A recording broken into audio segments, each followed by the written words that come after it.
here. Hope you're well. Today is Thursday, the 24th of July, uh, middle of the summer holidays, and so children are off, and so we're having a gentle start to the mornings, and all is well in the Thompson household. I hope you are as well. I'm just going to make sure that Laura is there with us. Laura, thank you. She is taking charge of all the behind the scenes activity and making sure that things work from this end. If you're busy and you can't catch this live, then that's okay, because we're going to record it and Vermex are going to put it onto their website, and I'm going to put it onto my YouTube, and I'm also going to put it onto my website. So there's plenty of opportunity to catch up with the information that we're going to be sharing today. So absolutely great. Laura, thank you for looking after me. And thank you very much to Vermex, as ever, because they allow me to put time aside so that I can create information to share with you. This is very, very interesting stuff we're doing today. We're going to be talking about dental health in dogs, which is, I think it's an area that is underplayed. It's just, is the dog's mouth okay, or is it not? But I think it's a whole lot more important than that. The mouth is the beginning of the alimentary tract, and the mouth has its own very special microbiome. It has its own very special relationship with bacteria, which can be breached. I'm going to be talking about that. And it is so much more than just a place where food is broken down before it's passed down the esophagus down into the stomach. So this is the kind of stuff that we're going to be going through today.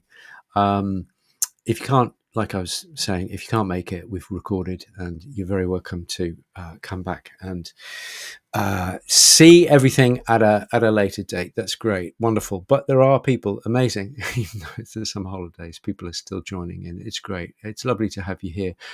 Please do give us a shout. Tell us where you're from.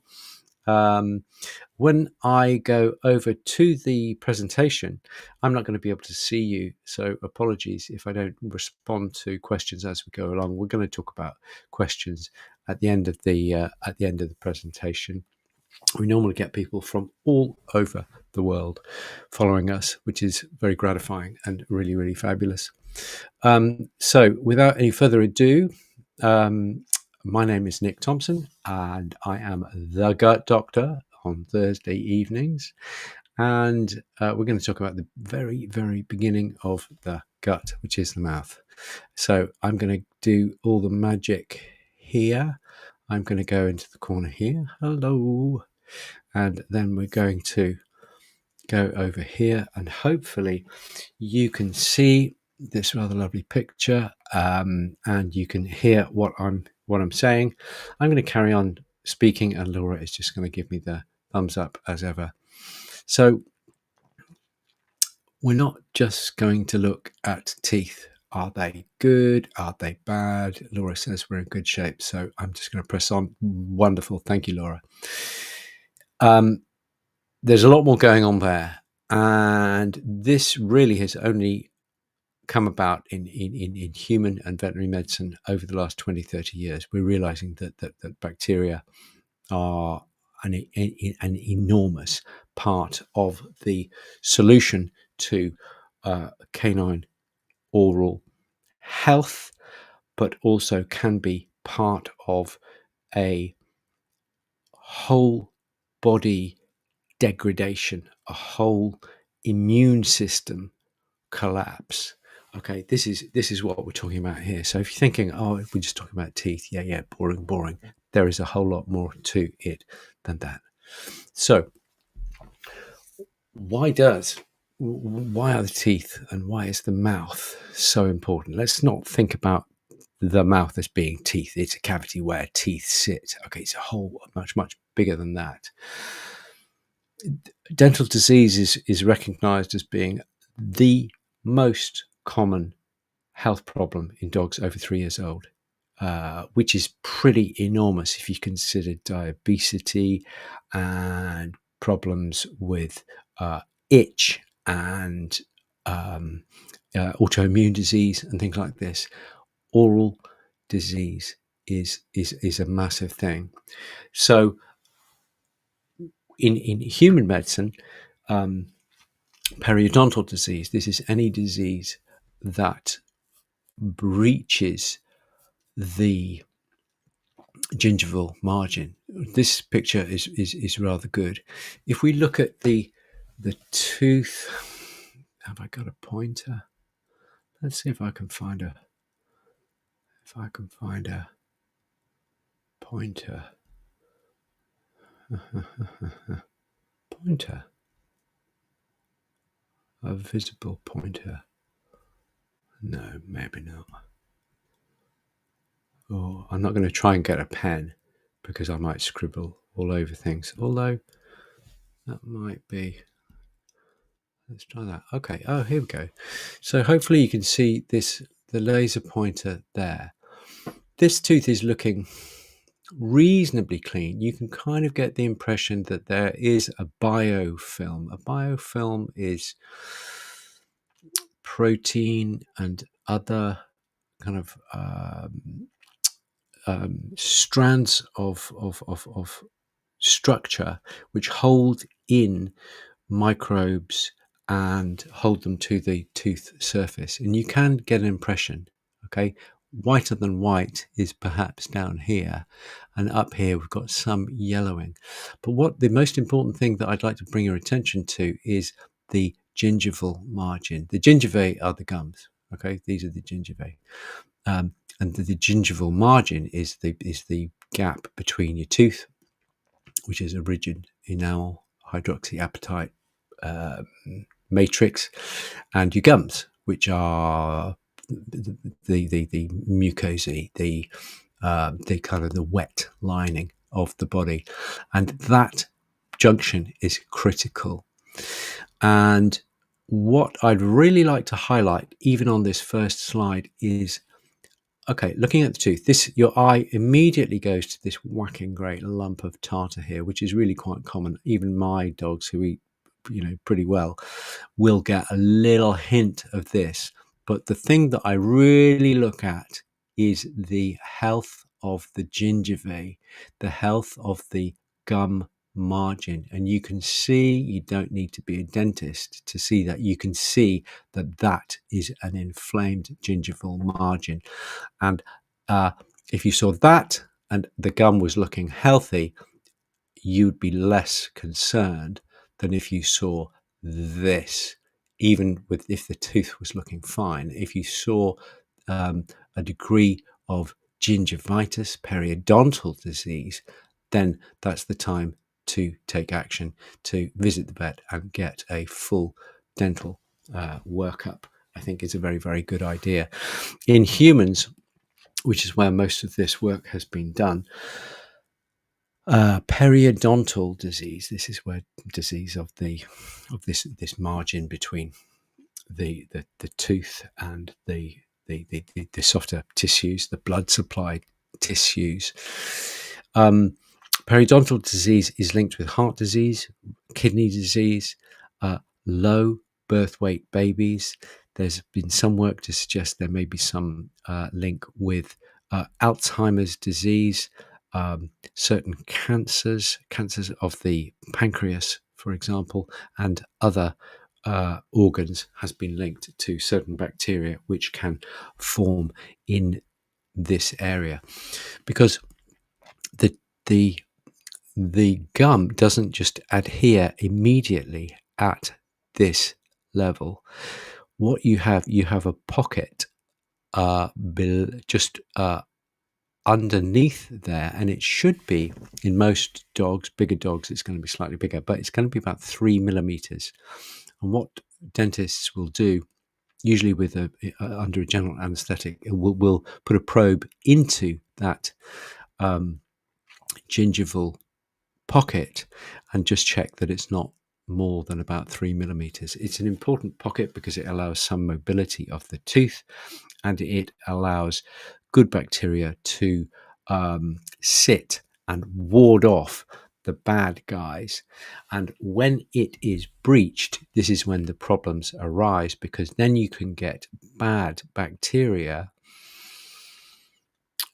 stewing and fermenting and multiplying in that they call it a subgingival pocket, and dropping and excreting toxins into the blood, which is why we can link periodontal disease with low birth weight babies and heart disease and kidney disease and what have you. That's the link. It's not an obvious one when you look at it superficially.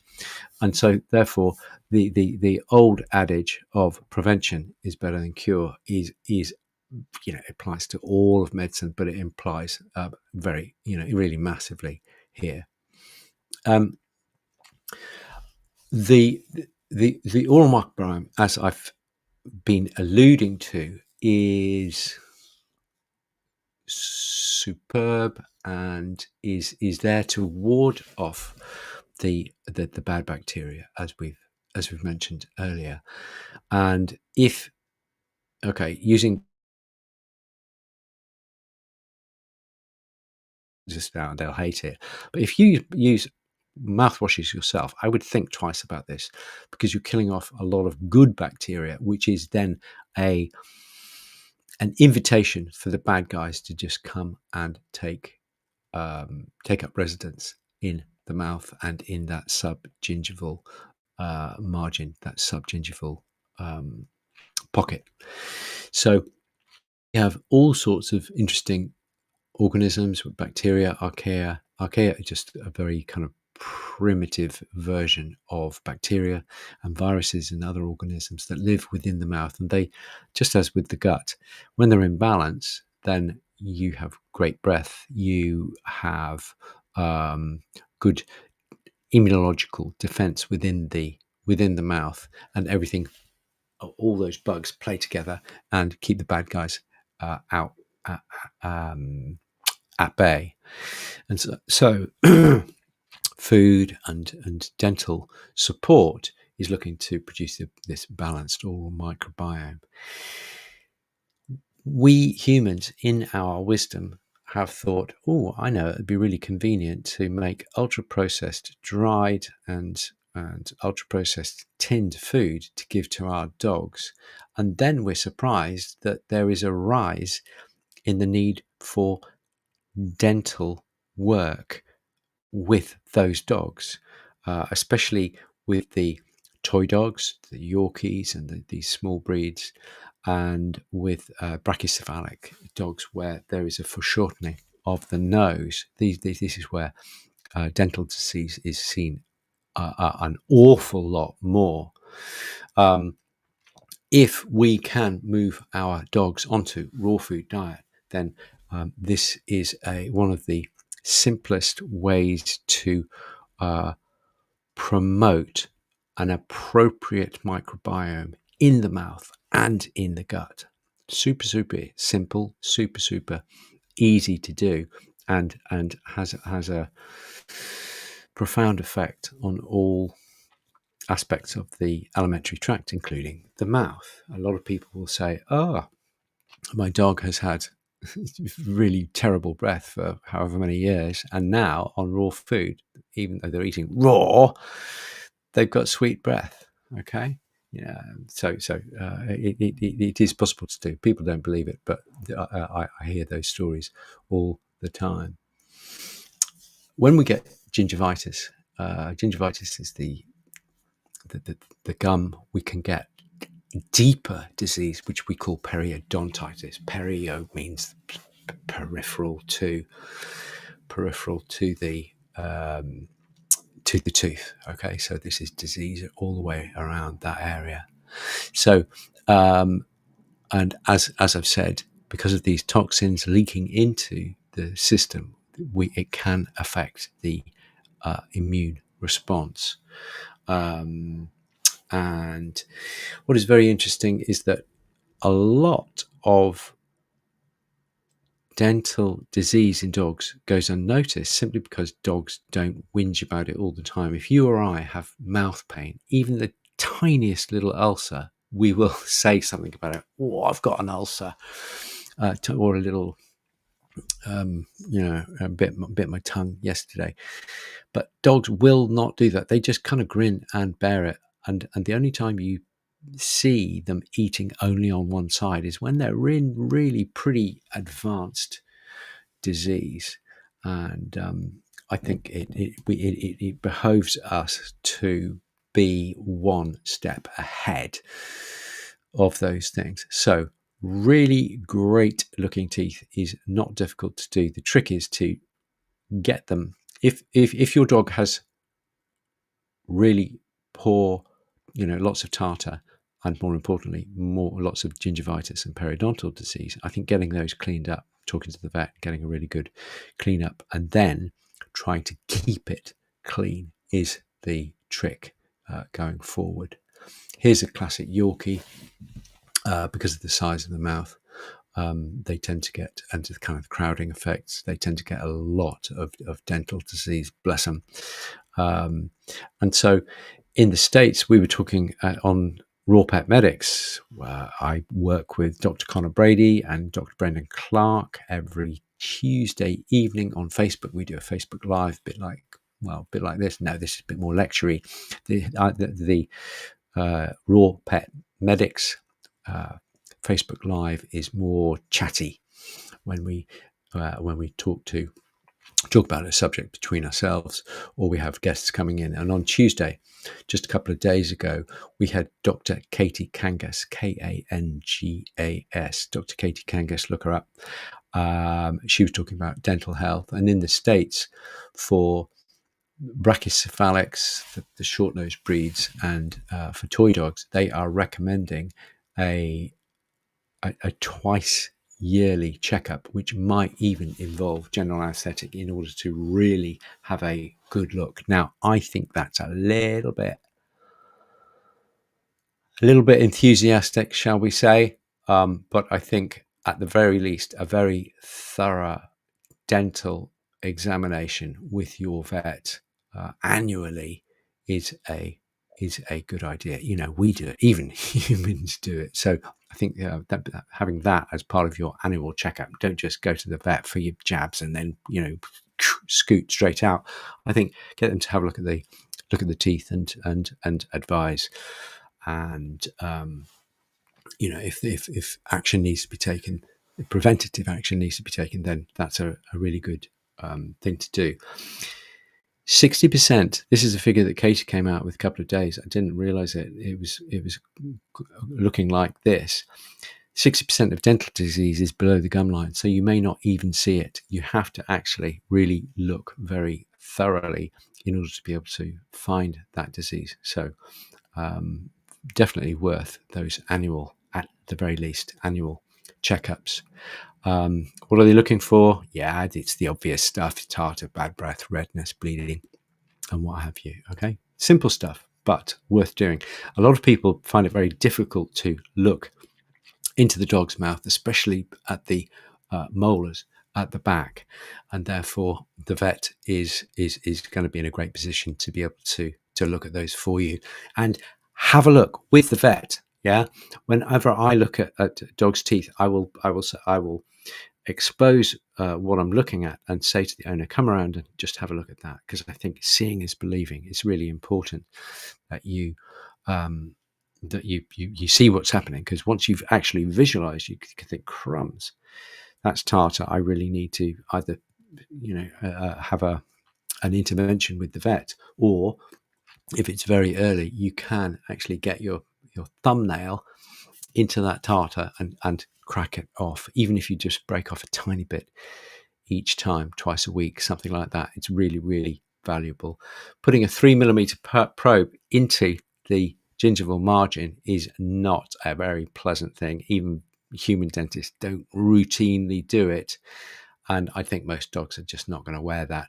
So ideally, that would be the thing to do, but I think some degree of sedation, general anesthetic, is going to be needed to do that more thorough test.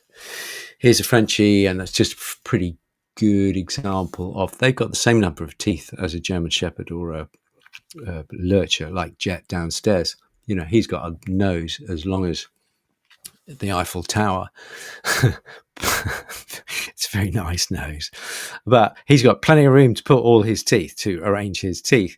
But a Frenchie genetically has the same number of teeth, and they've got to pack them in, and therefore they are going to be misaligned. And you can see the incisors there on this Frenchie just looking up at us, where the body has done its best to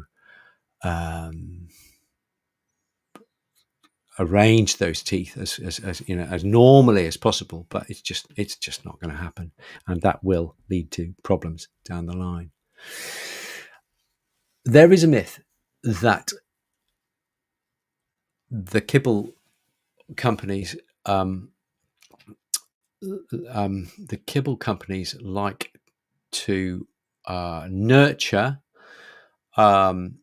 and is generally held. People think that, owners think that by feeding some crunch in the bowl, i.e.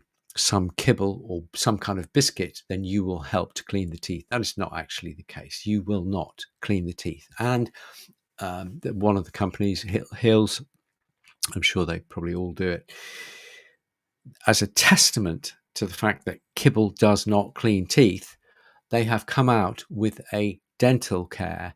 It's called TD, Tooth Diet, and it is formulated to be better able to clean teeth than regular kibble. Whether it does or not, well, I'm sure that they've got studies that they paid for to demonstrate it, but I think in the real world I am fairly suspicious of that. I'm sure Hills would disagree, and I respect that they have a different opinion on that one.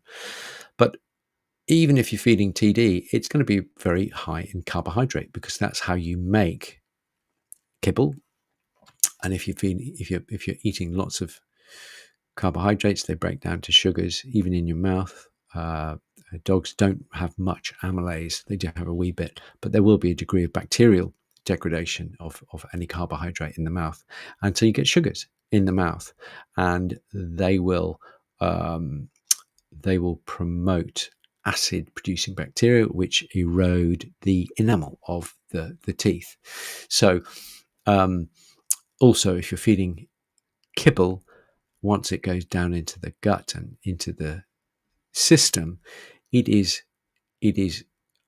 not what those bugs have evolved over millions of years to address, to digest.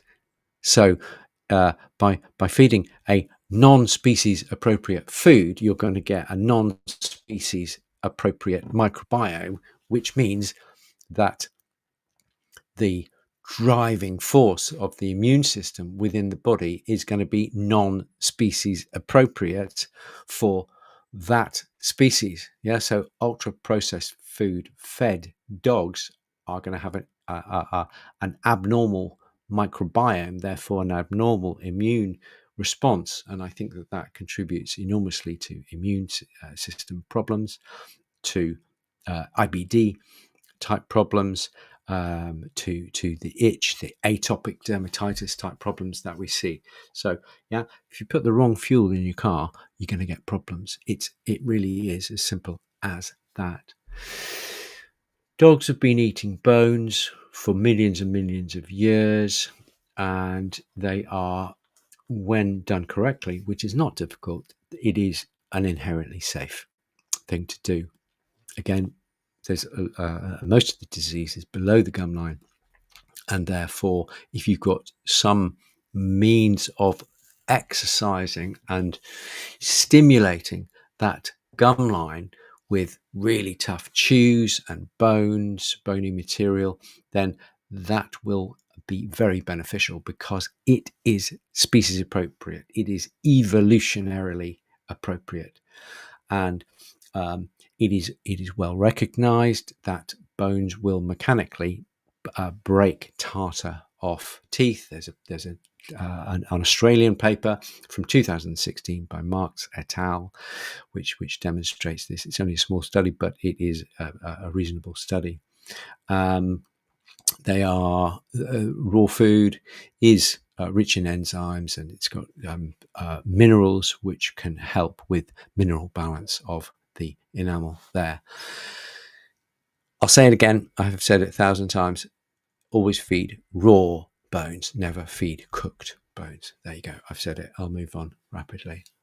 It is well known, it's well recognized. There are studies and surveys which have demonstrated that raw-fed dogs have significantly lower plaque and tartar, okay, because they're eating what Mother Nature has provided to clean their teeth. Therefore, they've got cleaner teeth.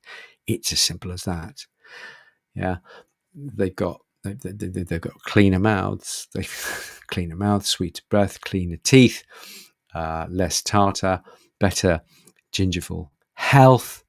It is not a miracle cure, and if you're thinking of moving your dog over to a raw food diet and they've got a really quite a poor mouth, you may have to have veterinary intervention before you move them onto that raw diet, such that the raw diet can then help you to take up the slack and to promote much improved, optimized oral health. Okay, so clean things up, and then the raw food will help you to maintain that much cleaner mouth. There is some science to suggest that dogs on raw need less dental intervention, which has got to be a good thing. Yeah, nobody likes to go and see the dentist. It's potentially painful. It's anxiety making, even for dogs, and it's expensive. So if we can feed really great food, then that is healthy for the mouth, but also healthy for the whole body in the mechanisms that we've discussed earlier. If you've got good gingival health, you've got less toxin dribbling into the system, so that the heart, kidney health, puppy health are going to be improved. So what can we do? What can we do at home? Well, there's a few things. I think responsibly introducing raw bones is a great idea. If for some reason dog hasn't got any teeth, or dog has a problem eating bones for some reason, then we at home here we use Anko, and if there's ancodogtreats.co.uk, if you want to go to them, I'm sure there are others. It's just those are the people that we go to. They are they're good treats. There's no rotten treats. They haven't been sent over from far afield on a slow boat to here in poor conditions. They are good quality treats. Brushing teeth. I don't brush my dog's teeth because I think it's very difficult to do. And if you think that most disease happens below the gum line, which is where you're not going to get with the brush as well, I'm not sure that's going to help. I think what is useful is using your nail to crack tartar. If there's places where there's plaque, which is the soft stuff, which then turns into tartar, which is the hard material on the teeth, then if you can remove that plaque, then that's a good idea. But I think that you can only reach 40, 50, 60% of the mouth. There aren't many dogs who will allow the owner to brush the inside of your teeth. Remember, my dentist always says to me, teeth have three sides. They have the inside, they have the outside, and they have the top, and you've got to brush all those three sides. I think most dogs don't like having the inside of their teeth brushed. That's the bit you don't really see, but it is significant. So that is, if you're going to brush, then do your best, I think, or talk to your vets about the best way to brush teeth. I'm not against using some natural pet safe toothpastes. Maybe they could help. maybe I'm feeling generous this evening, so maybe they could help. Um, don't feed kibble and cans that contain lots of carbohydrate or any some food in a punnet. I just avoid those carby type foods if at all possible. I think that's a good idea. One of my pet hates is bonios. They are they've been around forever, but they just appalling things. In my humble opinion, they have loads of carb in them. Look at that. That's in the ingredients from Nestle Purina.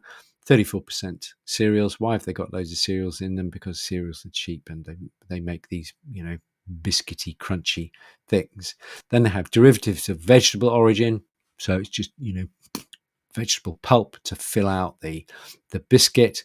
Oils and fats. So it's going to be high in omega-6, which is pro-inflammatory. Meat and animal derivatives mean it's just whatever Nestle can buy cheap that month, and then they add some minerals to help to balance the intake, just to be seen to be trying to balance the nutrition therein.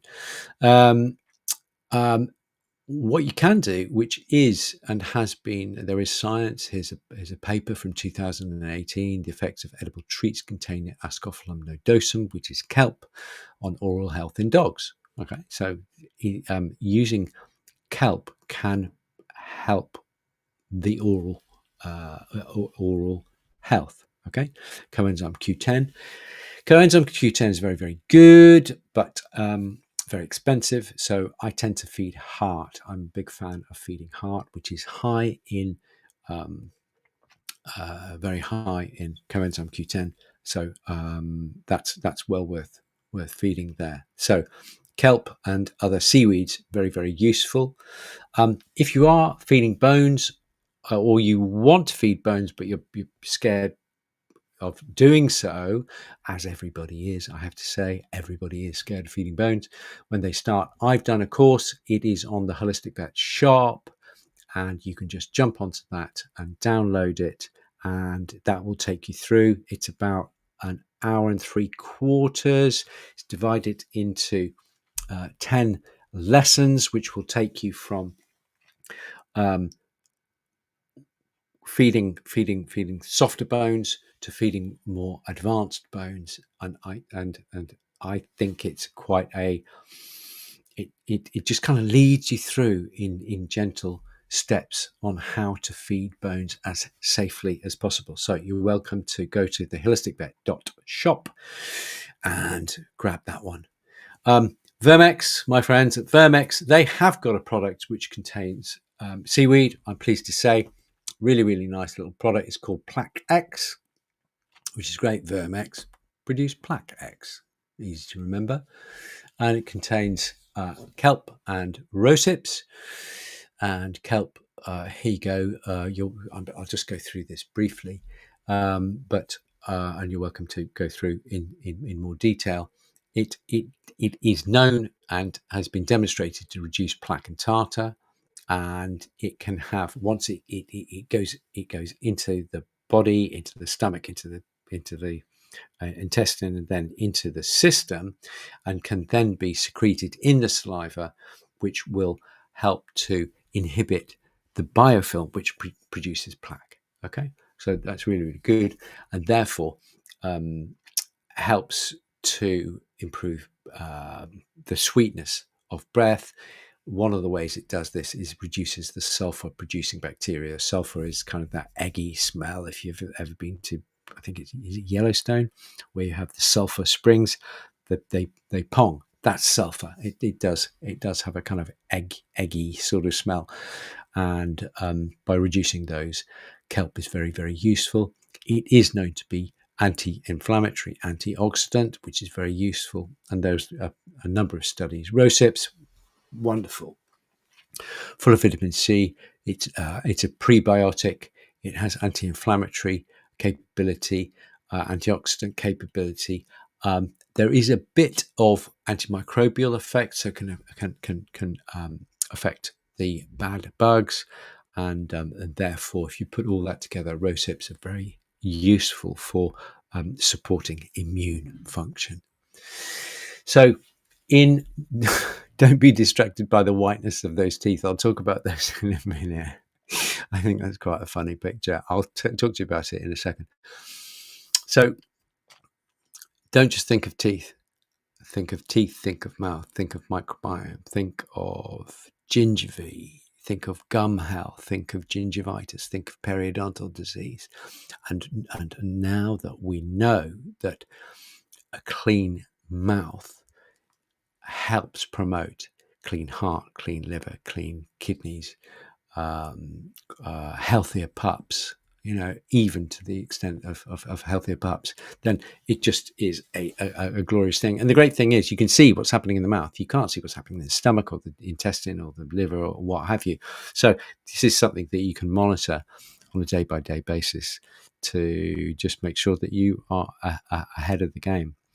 I think, like we said, regular checks is a good idea. 6 monthly general anesthetics for every Yorkie in America. I'm not sure I go that far, but if I had a Yorkie and they were very predisposed, I may even go there, because I think probably a general anesthetic on a regular basis is better than having a mouth full of hideous, purulent bacteria pouring endotoxin, bacterial toxins into the bloodstream. Yeah, it's a toss up, but I think that might be a better approach. So the quick way to good oral biome, as long as your mouth isn't too terrible, is by feeding the dog raw food. And this is a lovely phrase that I came across in my research: is let food be their medicine. That's the old, there's that Hippocrates, I think. Let food be their medicine, but let food be their toothbrush as well. Love that. It's a modern twist to an old adage. Okay, so coming back to you guys, I hope everybody's still awake and everybody's still with us, even though it's some holidays. Let's just have a look and just go through. Martina from in Virginia is there. Martina, greetings. Lovely to see you there. Casper Cali Tig Dizzy from Greater Manchester. Marvellous. Dear Silky Ginger says about, I'll put this up so you can see. I'm a bit wary of deer antlers. They are super, super, super, super brittle and hard. And they also have that cut edge. And dogs can get them lodged up in their molars and create enormous forces. So I'm not completely anti deer antlers, but I don't give them to my dogs. Put it that way. Okay. Doesn't. Oh, here we go. Anne Venter says, doesn't it cause a parasite? No. If you have, if you source your raw food from a reputable raw food supplier, they will have frozen it for at least a week, 2 weeks, because of the production facilities, and that will eliminate all worm parasites from the food, which is great. So that's quite an easy one. Anne, stick with us, or have a look back at previous gut doctor programs, and you'll see we've gone through that. Diana is with us today, and she says it's quite a long one, so I'll have a read. My dog has 2 teeth at the bottom, at the front, human one, and 2 that overlap, and it's hard to get access there with a toothbrush. There is a bit of tartar. It gets Canine Health, which is a seaweed product. Any other suggestions? All his other teeth are great, and he gets bones regularly. Well, interesting. I think your guys are brachycephalics, Diana, and that's why you get that kind of irregular pattern. If the pattern should be kind of like that, and often with Frenchie, he'll be like this because the body's trying to fit all those incisors in.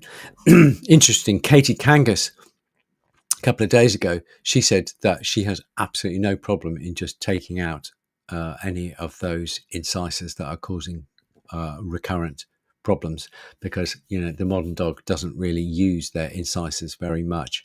I wouldn't be quite so. I would be keen to, if it was a recurrent problem, I would be keen to get those teeth away, and the dog won't miss them.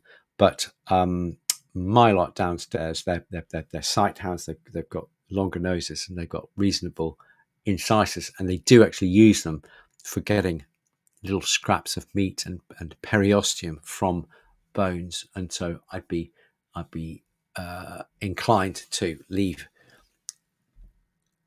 good teeth exactly where they are. Laura, here we go. Yeah, listen, Laura, give me a shout and I'll take you through how to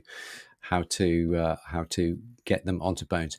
The reason she guards them aggressively is because they are a high value commodity. If I gave you a check for £50,000, you would guard it and take it to the bank immediately. Yeah, or you'd bank it, or whatever. If I gave you a check for £50,000 3 times a day for a year, after a while you'd start just leaving them on the kitchen counter.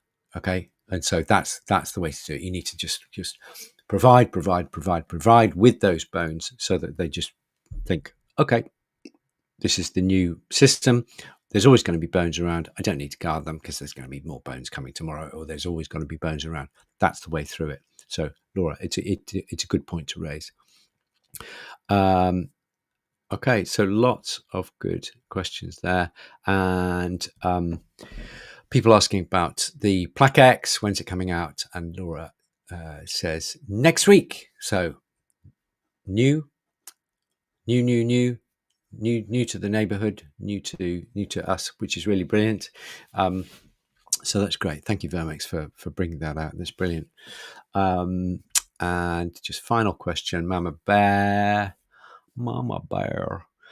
She says, what about iodine in kelp dental products? The iodine, I've spoken to Connor about this a lot, and he says the iodine, which is contained, is in a natural form, and the body's very good at dealing with it. The iodine, which is as iodine salts, i.e. artificial iodine, it can increase body iodine. So generally speaking, if you're giving a natural product and it does contain natural iodine, the body will say, thank you very much, I'll have a bit of that. Or the body will say, nope, got loads of iodine on board, that can just move through. So it's very difficult to overdose with a natural product. That's our conclusions. And just finally, Martina says, is it available in the US? I doubt it is at the moment, because we're just bringing it out in the UK. But if you keep pushing them, Martina, then you never know, they may be able to get something organized in the US of A. All right, guys, thank you for staying with me. It's not a fabulous evening, but it's not bad. It's dry. The grass is growing a wee bit. I'm going to have to cut it soon. Guys, I've kept you for way over half an hour as usual. I'm going to say I wish you all very, very well. I think it's going to be a fabulous summer. I look forward to speaking to you in about a month's time. Please keep an eye on the Vermex website. That's where, and the Vermex Facebook page. That's where all the information will be, so that we can continue having these chats, which is really great. It's nice to catch up with everybody and see them there. I'm going to love you and leave you. All the very best to you. Keep well, keep your dogs well, and we'll catch up in about 4 weeks' time. Guys, it's been a pleasure